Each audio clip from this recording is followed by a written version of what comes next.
नमस्कार, आप देख रहे हैं न्यूज़ यूपी और मैं हूं राहुल सिंह। यूपी गुनाह की एक और सच्ची दिल दहला देने वाली खबर लेकर मैं आपके सामने हाजिर हूं। हमारी ये खबर आपको झकझोर कर रख देगी। कहते हैं अगर एक शक आदमी के अंदर दिलो दिमाग में जगह बना ले तो समझिए कि पूरे परिवार की बर्बादी निश्चित है। यूपी के सहारनपुर में ऐसा ही हुआ। एक बीजेपी नेता जो हर तरह से संपन्न था, उसके दिलो दिमाग में एक शक घर कर गया कि उसकी पत्नी का गांव के किसी युवक से अवैध संबंध है। बस ये बात उसको दिल अंदर ही अंदर इस तरह से चुभती जा रही थी कि वो अपने ही परिवार का दुश्मन बन गया। इस शक में अंधे होकर बीजेपी नेता ने अपने तीन मासूम बच्चों, ये सबसे बड़ी बेटी जो थी उसकी उम्र महज 12 साल थी, जो दूसरे नंबर का बेटा था वो था 7 या 8 साल का, तीसरा जो बेटा था वो महज 4 साल का था। 3 मासूम बच्चों को पूरे घर में दौड़ा दौड़ा कर गोली मारी है और सीधे सिर में गोली है। उसके बाद उसने अपनी पत्नी की भी गोली मार दी। इस हत्याकांड को जब उसने अपने घर में ये खून की होली खेली, 3 बच्चों की मौत हो चुकी है। पत्नी की हालत नाजुक है और जिंदगी और मौत के बीच झूल रही है, क्योंकि सिर में गोली मारी है तो बचना करीब करीब असंभव मान लीजिए। जब तक वो जिंदगी जंग लड़ रही है तभी तक लड़ रही है, अगर बच जाए तो बहुत किस्मत की बात है। बीजेपी नेता के अंदर शक का जहर कुछ इस कदर फैल गया था कि उसे अपने छोटे बेटे को लेकर भी शक था कि ये उसकी औलाद नहीं है, ये कहीं ना कहीं उसकी पत्नी के अवैध संबंधों की निशानी है। इस खूनी खेले अपने घर में इस खून की होली खेलने के बाद बीजेपी नेता ने खुद पुलिस को फोन किया और कहा कि आ जाओ, नहीं तो मैं खुद को भी गोली मार लूंगा। मौके पर पुलिस पहुंचती है तो पुलिस के सामने जो वो बयान देता है वो जान पुलिस भी हैरान रह जाती है। बीजेपी नेता कहता है कि मैं पिछले 3 महीनों से पत्नी को समझा रहा था। उसके गांव के एक लड़के से संबंध हो गए थे। मैंने बाजार में आते जाते 2-3 बार दोनों को एक साथ पकड़ लिया था। मैं जब भी सच्चाई जानने की कोशिश करता तो वो झगड़ा करने लगती, मुझे समझाने लगती और मैं जो भी कहता तो वो समझने के लिए तैयार नहीं थी। वो मेरा जिंदगी बर्बाद कर रही थी, मेरा मान सम्मान को भरे बाजार नीलाम कर रही थी। समाज में हमारी बड़ी बदनामी हो रही थी, इसलिए मैंने उसके सिर में गोली मार दी। सोचा जब मैं जेल चला जाऊंगा तो बच्चों का क्या होगा, लिहाजा मैंने बच्चों को भी बड़ी ही बेदर्दी से मौत के घाट उतारा। अब सबसे बड़ा सवाल ये उठ रहा है कि आखिर शनिवार के दिन ही योगेश ने ये खूनी खेल क्यों खेला। तो इसकी वजह जो सामने आ रही है वो आ रही है एक भजन। कहते हैं आज शनिवार के दिन सुबह से ही जो इस बीजेपी नेता की पत्नी है वो एक भजन सुबह से गुनगुना रही थी और इस भजन की वजह से, इस भजन में एक ऐसा नाम आता है जिसकी वजह से योगेश का पारा इस कदर चढ़ गया कि उसने आज के ही दिन पूरे परिवार को खत्म करने का प्लान बना डाला और उसने तमंचा निकाला और फिर सबको गोली मारी। क्या है वो भजन, आखिर उसको अपनी पत्नी पर कैसे शक हुआ, उसने अपने बच्चों को क्यों मारा और इस बीजेपी नेता का पुराना इतिहास किस कदर काला है, ये सब हम आपको बताएंगे। इन सारे सवालों के जवाब आपको हमारी खबर जब आप देखेंगे तफसील से तब पता चल जाएगा। सबसे पहले पुलिस ने इस मामले में क्या कहा वो आपको सुना देते हैं, फिर पूरा घटनाक्रम आपको सिलसिलेवार तरीके से बताना शुरू करेंगे।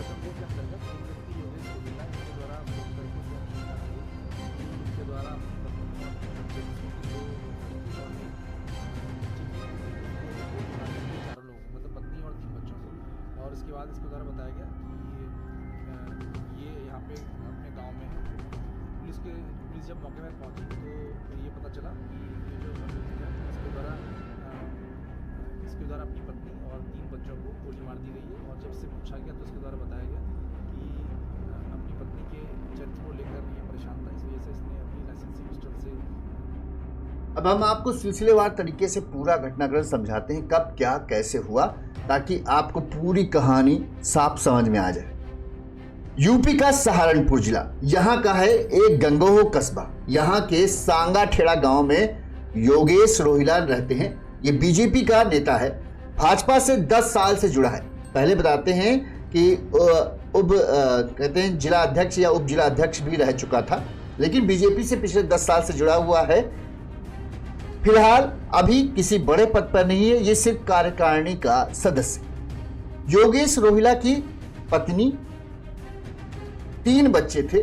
सबसे बड़ी बेटी श्रद्धा, उम्र 12 साल, दूसरा बेटा देवांश, उम्र 7 साल और सबसे छोटा बेटा शिवांश, उम्र 4 साल। एक अच्छा खासा भरा पूरा परिवार, संपन्न परिवार जिस तरह से होता है। योगेश के पास पैसे की कोई कमी नहीं थी, अच्छा खासा पैसा था और पूरा परिवार खुशहाल था, कहा जाता है। ठीक, योगेश आपको एक बैक बताते, ये योगेश की जो पत्नी थी नेहा, ये इसकी पहली पत्नी नहीं थी, बल्कि ये दूसरी पत्नी थी। 13 साल पहले योगेश ने नेहा से शादी की थी। बताते हैं कि योगेश की पहली पत्नी जो थी वो रेखा थी, एक शिक्षा मित्र थी। साल 2009 में रेखा की मौत हो गई थी संदिग्ध वजहों से। कुछ लोगों का मानना है कि रेखा को भी जहर देकर मौत के घाट उतारा गया था, लेकिन चूंकि बीजेपी नेता था तो मामला किसी तरह से इसने रफा दफा करा दिया था और ये हो गया था कि रेखा ने खुदकुशी की। इसके बाद 13 साल पहले योगेश ने नेहा से शादी की और ये तीनों बच्चे फिर हुए। गांव के ही संगाठेड़ा गांव में ही एक निजी स्कूल था। इसी स्कूल में योगेश के तीनों बच्चे श्रद्धा, शिवांश और देवांश पढ़ने जाते थे। श्रद्धा कक्षा 5 की छात्रा थी, देवांश कक्षा 3 में पढ़ता था, जबकि शिवांश नर्सरी में पढ़ता था। रोजाना की तरह बच्चे शनिवार को स्कूल गए हुए थे। वहीं जो पति पत्नी थे ये घर में थे। दोपहर के 2 बजे करीब बच्चों की छुट्टी होती थी। उससे थोड़ा सा पहले ही योगेश बच्चों के स्कूल गया और वहां से लौट आया। लेकिन इससे पहले, स्कूल से लौटने के पहले ही बताते हैं घर का माहौल गर्म हो चुका था। अब उसकी वजह क्या थी वो हम आगे बताएंगे। यहां पर जब 2 से 3 बीच बज रहे थे तो बताते हैं कि पति पत्नी के बीच एक बार फिर से जोरदार झगड़ा शुरू हो गया। झगड़ा धीरे धीरे इतना बढ़ गया कि योगेश ने पत्नी नेहा पर सीधे पिस्टल ताना। जब पिस्टल तानी तो उस वक्त बेटी श्रद्धा वहीं मौजूद थी। मां पर पिस्टल तानी देख पिता के सामने जो बेटी थी श्रद्धा वो आ गई। अपनी मां की उसने हिमायत करने लगी और मां को कहा, पिता के पैर पकड़कर कहा, पापा मम्मी को छोड़ दो, मम्मी कुछ गलत नहीं कर रही हैं, पापा मम्मी को छोड़ दो, हमें मत मारो। बेटी पिता के, आप कल्पना कीजिए इस दृश्य को, अगर आप सोच सकते हैं तो सोचिए। एक 12 साल की बच्ची है, पिता के पैर में लिपटी है, वो कह रही है पापा हम सबको छोड़ दो। कुछ उसके मन में कितनी दहशत है, लेकिन पिता का हाथ नहीं कांपता। सबसे पहले वो जो कहते हैं एक पिता अपनी बेटी को सबसे ज्यादा प्यार करता है, लेकिन ये ऐसा पिता था कि इसने सबसे पहले अपनी बेटी के सिर में गोली मार दी। जैसे ही श्रद्धा के सिर में गोली लगी, श्रद्धा खून से लथपथ होकर वहीं गिर पड़ी। नेहा चीख पड़ी। नेहा तुरंत भागती है और अपने छोटे बेटे को उठाकर बाहर की तरफ भागती है। वहीं गोली की आवाज सुन बड़ा बेटा जब वो देखता है कि ऐसा कुछ हुआ है तो वो भी ऊपर की तरफ भागता है। यहां पर भी जो योगेश की हैवानियत खत्म नहीं हुई। वो सबसे पहले पत्नी और छोटे बेटे की तरफ पिस्टल लेकर दौड़ पड़ता है। जैसे ही वो घर के कहें 4 दीवारी दरवाजे से बाहर निकलते हैं, योगेश सबसे पहले बेटे को छोटा छोटा 4 साल का, महज 4 साल का मासूम बेटे को सिर में दूसरी गोली मारता है। इसके बाद नेहा अपने बेटे की लाश पकड़े हुए बैठ जाती है जमीन पर और फिर जो है योगेश नेहा के सिर में गोली मार देता है। दोनों वहीं दरवाजे पर ही गिरकर रह जाते हैं। इसके बाद वो दौड़कर ऊपर वाले कमरे में पहुंचता है जहां बड़ा बेटा पहुंचा था, देवांश। वो बड़े बेटे ने अपने आप को बचाने के लिए कमरे की कुंडी लगा रखी। इसने जोरदार धक्का मारा, लंबा चौड़ा था, अट्टा कट्टा था, इसने जोरदार धक्का मारा, कुंडी टूट गई और जो बेटा था वो पापा के सामने गिड़गिड़ाने लगा। इसको बिल्कुल भी तरस नहीं आई और इसने फिर से पिस्टल से सीधे सीधे सिर पर गोली मारी। तीनों बच्चों की मौत हो चुकी है। पत्नी का इलाज चल रहा है, लेकिन वो मौत और जिंदगी और मौत के बीच में झूल रही है। इसके बाद इस खूनी खेल को खेलने के बाद इसने सीधे गोली की आवाज़, जब 3-4 राउंड गोली चले तो सबको हड़कंप मच गया। तुरंत ही आस पड़ोस के लोग घर पहुंच गए और उन्होंने देखा कि पिस्टल लिए बैठा योगेश एक चेयर पे बैठा है। इसके बाद जो चचेरे बचेरे भाई थे वो योगेश को पकड़ने के लिए दौड़े, लेकिन योगेश ने पिस्टल तान दी कि अगर मेरे पास आओगे तो मैं गोली मार दूंगा। लेकिन उस वक्त बताते हैं कि पिस्टल में गोली खत्म हो चुकी। इस दौरान लोगों ने इस बात की सूचना पुलिस को दी। आधे घंटे के बाद इंस्पेक्टर पीयूष दीक्षित जो नजदीकी थाने के थे वो पहुंचे। उन्होंने बड़ी हिम्मत कर इसके पास पहुंचे और इसे गिरफ्तार किया। बताते हैं इसने पहले ही अधिकारियों को, बड़े अधिकारियों को फोन कर दिया था कि मैंने अपनी पत्नी और 3 बच्चों को गोली मार दी है, जल्दी से यहाँ पुलिस भेजो, नहीं तो मैं अपने आप को भी गोली मार दूंगा। एक साथ हुई इस 3 हत्याओं और जो कहे एक तरीके से उसने अपनी पत्नी को भी मार ही डाला था। इस तरह का हत्याकांड न किसी ने देखा न सोचा। इस तरह के घर में, मतलब जहाँ सुख सुविधाओं की कोई कमी ना हो, वहाँ इस तरह का गोलीकांड हुआ कि लोगों की रूह तक कांप गई। किसी ने कल्पना नहीं की थी कभी कुछ ऐसा हो सकता। इसके बाद पुलिस ने योगेश को थाने ले गई। यहां पर ये योगेश एकदम कुर्सी पर ऐसे ही नॉर्मल बैठ गया। इसके चेहरे पर न तनिक पछतावा था, न इस बात का दुख कि इसने अपने 3 मासूम बच्चों को गोली मारी है, खूबसूरत पत्नी को गोली मारी। तनिक भी इसके चेहरे पर शिकन नहीं, पछतावा नहीं, न ही कोई घबराहट। पुलिस से इससे पूछताछ शुरू की कि आखिर तुमने ऐसा क्यों किया। तो अब जो भी मैं आपको बताने जा रहा हूं वो योगेश ने जो पुलिस बताया है और जो बातें हमारे सामने आई हैं वो ये है। योगेश रोहिला ने पुलिस को बताया कि मेरी पत्नी हाउसवाइफ है, घर की सारी जिम्मेदारी वही संभालती है। राजनीति में व्यवस्था के कारण मैं घर में समय कम दे पाता था, इसलिए घर के काम के लिए अक्सर वही बाहर आना जाना काम करती थी। इसी दौरान जो योगेश को शक था कि उसकी पत्नी से किसी के गांव के ही एक युवक से जिसका नाम श्याम था उसके साथ अवैध संबंध हो गए। मुझे इधर उधर से पता चला, लेकिन उसने कहा कि मुझे भरोसा नहीं हुआ कि मेरी पत्नी ऐसा कर सकती है, लेकिन मेरे मन में शक पैदा हो गया, इसलिए मैंने उसका पीछा करना शुरू कर दिया। 3 महीने पहले मैंने उसको एक युवक के साथ देख लिया। मैंने उसे समझाया कि हम प्रतिष्ठित व्यक्ति हैं, हमारा इलाके में मान सम्मान है, नाम है, इज्जत है, और जो तुम ये कर रही हो इससे सब कुछ मिट्टी में मिल जाएगा। इस तरह से तुम्हारा किसी पराये आदमी से मिलना अच्छी बात नहीं है। इस पर मेरी पत्नी कुछ भी समझने के तैयार नहीं थी। वो मुझसे ही झगड़ा करने लगी, बच्चों के सामने मुझसे उल्टा सीधा चिल्लाने लगी और उल्टी सीधी बातें करने लगी। मैं जब भी उससे उस व्यक्ति के बारे में पूछता, उस युवक के बारे में पूछता, तो वो मुझसे झगड़ा शुरू कर देती थी। मोहल्ले में इसकी वजह से चूंकि झगड़ा होता था, तेज झगड़ा होता था, आसपास के लोगों को पता चलता था, तो योगेश कहना था कि इसकी वजह से मोहल्ले में जो मेरी धाक थी वो कम हो रही थी और मोहल्ले के अंदर मेरी बदनामी हो रही थी।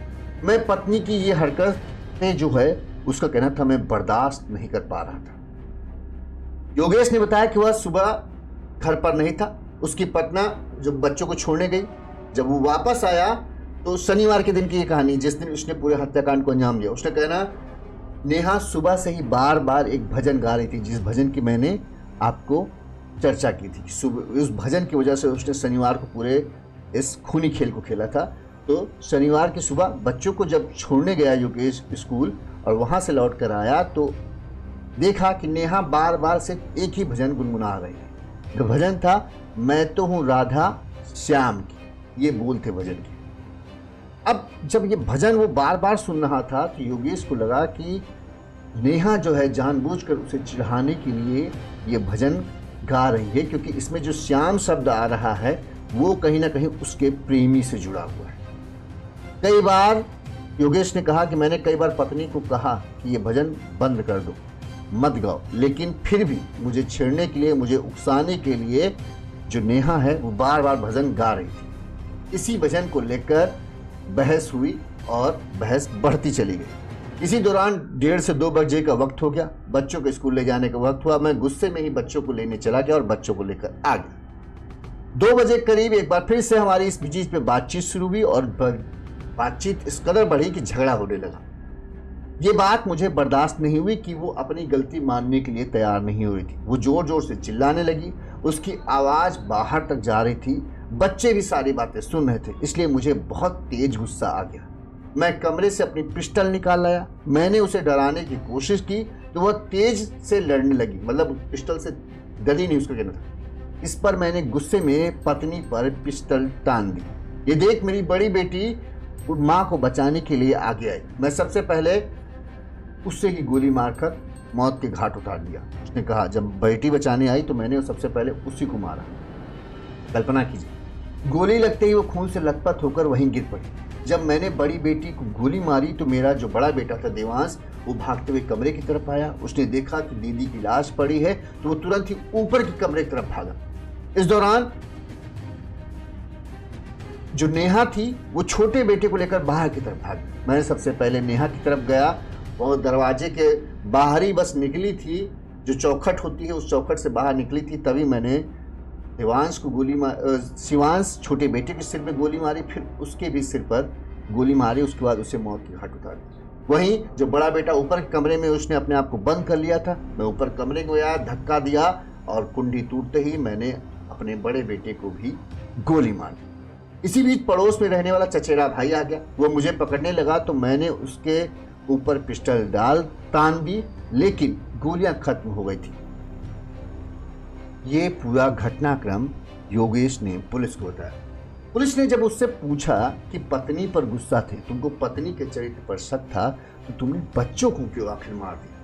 इस पर योगेश बोला, मेरा परिवार में कोई नहीं है, माता पिता की पहले ही मौत हो चुकी है, इसलिए मुझे अपने बच्चों की चिंता थी। पत्नी की हत्या करने के बाद मैं जेल चला जाता, इसके बाद बच्चे अनाथ होते और बच्चों का क्या होता, लिहाजा मैंने ये सोचा कि बच्चों को भी खत्म कर दूंगा, उनकी जिंदगी नरक नहीं बने, इससे अच्छा है उन्हें मौत मिल जाए। इसीलिए उसने अपने बच्चों को मारा। आरोपी ने यह भी कहा कि तीनों बच्चे जो हैं अक्सर, एक तो मौत की वजह उसने ये बताई, दूसरी वजह ये थी कि तीनों बच्चे अक्सर अपनी माँ की वो तरफदारी करते थे। ये उसे पसंद नहीं था। जब भी झगड़ा होता था तब बच्चे पापा को गलत और मम्मी को सही बताते थे। इसी वजह से वो थोड़ा सा बच्चों से भी चिढ़ता था। चेहरे पर सिकन तक नहीं थी। इस पूरे घटनाक्रम को बताने के दौरान योगेश के चेहरे पर शिकन नहीं थी कि हाँ उसने इतना बड़ा कांड किया है जिसकी माफी तो कतई नहीं हो सकती। ये भी पता चला कि जांच में ये भी पुलिस को पता चला कि योगेश जो है मानसिक तनाव से गुजर रहा था। पुलिस पूछताछ में हत्यारे योगेश ने बताया कि उसे छोटे बेटे शिवांश को लेकर शक था। वो उसका डीएनए टेस्ट कराना चाहता था, लेकिन इस बात के लिए पत्नी नेहा तैयार नहीं हो रही थी। उसे ये शक था कि ये बेटा उसका नहीं है बल्कि पत्नी के अवैध संबंधों की निशानी है। इसी वजह से उसे इस बात का भी शक था कि किसी न किसी दिन उसकी पत्नी कहीं ऐसा ना हो उसे जहर देकर मौत की घाट उतार दे। इससे पहले वो उसे मारे, उसने ही इस पूरे घर हत्याकांड की साजिश रची और उसे सबको मौत की घाट उतार दिया। अब जब इस बारे में गांव के लोगों से पूछताछ हुई तो गांव के लोग एक तो कुछ बोलने को तैयार नहीं थे, फिर भी गांव के लोगों ने जो बताया वो हैरान कर देने वाला था। गांव के लोगों का कहना था कि योगेश जो है अपनी पत्नी पर आरोप लगा रहा है, सब झूठे हैं। वो कई दिनों से मानसिक रूप से परेशान था, अक्सर अपनी पत्नी से झगड़ा करता था। उसके ऊपर पहले भी परिवार के लोगों के मारने का आरोप लगा है। नेहा, गांव के लोग कहना है नेहा का चरित्र बहुत अच्छा था, वो शांत और सीधी लड़की है, उसका कोई प्यार मोहब्बत का मामला नहीं था। योगेश खुद ही अपराधी प्रवृत्ति का है, उसके डर से कुछ लोग गांव छोड़कर चले गए, लोग उससे डरते हैं। अब ऐसे में कौन भला उसकी पत्नी या परिवार के करीब जाने की हिम्मत कर सकता था, जबकि पूरे उसने गांव में अपनी धाक बना रखी। तो गांव के लोग ये कहना है कि ये पूरी कहानी जो योगेश सुना रहा है कि उसकी पत्नी का कुछ ऐसा था, वो सब गलत है। यहाँ तक कि ये भी कहा जाता है कि योगेश के पिता रमेश चंद्र रोहिला जो एक अध्यापक थे, उसकी माँ बाला देवी, उसकी 4 बहनें मोनी, सीमा, अनु और सोनिया जो गांव में रहती थी, साल 2007 में योगेश की प्रताड़ना से इस कदर तंग आ गए कि सब ने, पिता रमेश, माँ बाला देवी, तीनों बहनें मोनी, सीमा, अनु ने जहर खाकर खुद इतना बड़ा है। इस तरह से उसने कहते हैं कि इसने घरवालों को अपने घरवालों को खुद ही परेशान किया ताकि वो मर जाए। ये चुपचाप ही सभी के शवों का अंतिम संस्कार करने जा रहा था, तभी पुलिस पहुंच गई और शवों को जलती हुई चिता से उठाया था, जिसके बाद पूरे मामले की जांच हुई थी और अभी भी वो जांच चल रही।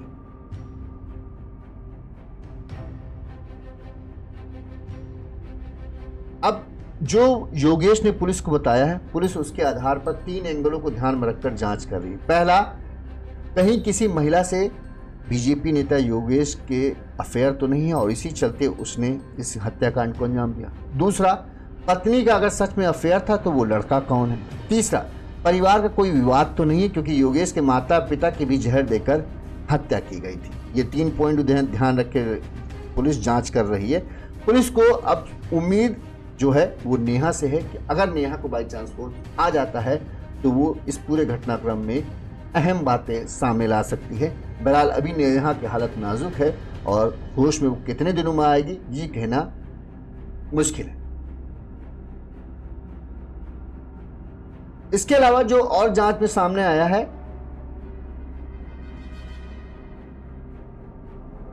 जो काफी दबंग किस्म का बताते हैं, ये भाजपा नेता योगेश रोहिला था। इलाके में इसकी काफी दहशत थी। भाजपा नेता योगेश रोहिला सहारनपुर के दबंग नेताओं में गिना जाता है। साल 2019 में गंगोह थाना क्षेत्र में क्लिनिक संचालक की पत्नी से छेड़छाड़ और मारपीट के मामले में उसका एक वीडियो वायरल हुआ था। उसमें वह एक आरोपी से रुपए लेते हैं और मुकदमे से नाम निकलवाने का दावा करते दिखा था। वीडियो में योगेश 500 के नोटों की गिनती करता दिखाई दे रहा था। वीडियो की बातचीत में आरोपी योगेश ये कह रहा था कि इस मुकदमे से मेरा पीछा छुड़वा दो, बाकी तुम किसको सबक सिखाना चाहते हो वो तुम जानो। मतलब एक छेड़छाड़ का मामला भी इसके ऊपर दर्ज था। तो इलाके में इसकी काफ़ी दबंग किस्म की छवि थी। लेकिन अब इस हत्याकांड को जब इसने अंजाम दिया है ना, तो पूरे इलाके में होश उड़ गए हैं। और जिस तरह से अगर आप कल्पना कर सकते हैं, सोचिए एक 8 साल का बच्चा एक अच्छे खासे हट्टे कट्टे आदमी का किस तरह से मुकाबला कर सकता है। एक 4 साल का मासूम बच्चा, फूल से सुंदर बच्चा, आप फोटो देखिए बच्चों की, एक 12 साल की बेटी, क्या वो मुकाबला करते इस आदमी का। और किस तरह से उनके बेदर्दी से हत्या की। सभी की इसने सिर में गोली मारी कि कोई एक रत्ती की संभावना न रह जाए कि बच जाए। ये तो नेहा की किस्मत है कि वो जिंदगी से जंग, मौत से जंग लड़ रही है, वरना उसने उसके सिर पर भी गोली मारी थी। अब भगवान अगर उसे बचा ले तो बहुत अच्छा बात है, वरना बहुत मुश्किल है कि वो बचे। तीनों बच्चों की तो मौत हो चुकी है। परिवार वालों ने अंतिम संस्कार कर दिया है। पूरा गांव सन्न है कि कैसे ये हो गया। किसी को यकीन नहीं हो रहा है कि एक पिता अपने 3 मासूम बच्चों को इस तरह से दौड़ा दौड़ा कर गोली मार सकता है। लेकिन यही है, जब शक जहर बन जाए और आपके अंदर घुस जाए ना, तो फिर आदमी हैवान बनने में देर नहीं लगती। और यही कुछ हुआ है इस पूरे केस में। यूपी गुनाह में आज बस इतना ही। इस खबर पर आपकी क्या राय है हमें कमेंट करके जरूर बताइएगा। इसी तरह से गुनाह की तमाम खबरें हम आप तक पहुंचाते रहेंगे। देखते रहिए यूनिज़ यूपी। नमस्कार।